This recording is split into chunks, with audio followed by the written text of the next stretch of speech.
I guess we're going to proceed with Congresswoman McKinney, then Pastor Baldwin, and then Mr. Ralph Nader. Congresswoman.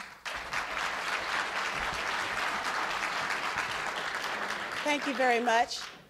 And I would like to take this opportunity to thank Dr. Paul for bringing us all together and for also including the Green Party. The Green Party, whose 4 pillars include peace, social justice, ecological wisdom, and grassroots democracy.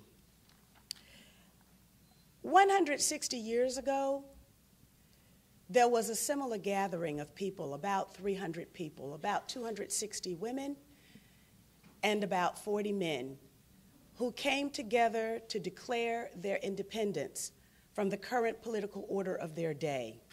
That order was the denial for women of their right to vote. And it took 72 years of struggle and sacrifice, but those people who initiated that struggle overcame and women achieved the right to vote. I believe that what we are gathered here today represents a similar kind of declaration of independence, a declaration from this current political order. And last year, in front of the Pentagon, on my birthday, I gave myself a birthday present. And that birthday present was my own personal declaration of independence. I declared my independence from the national leadership that had provided us and made our country and both political parties complicit in war crimes, torture, crimes against humanity, and crimes against the peace.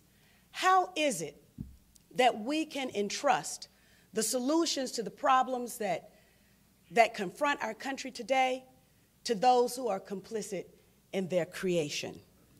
And so Dr. Paul encourages all of his supporters and all of the people of this country to make similar kinds of declarations of independence, to recognize that the politics of today is a politics of conformity and of control.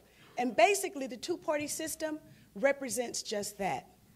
I will conclude by saying that people should vote their values. And I do believe that if people voted their values, we would have a vastly different country. We would have vastly different policymakers, and we would have vastly different public policy. And let me just conclude by reminding you why it is that we engage in the political process at all anyway.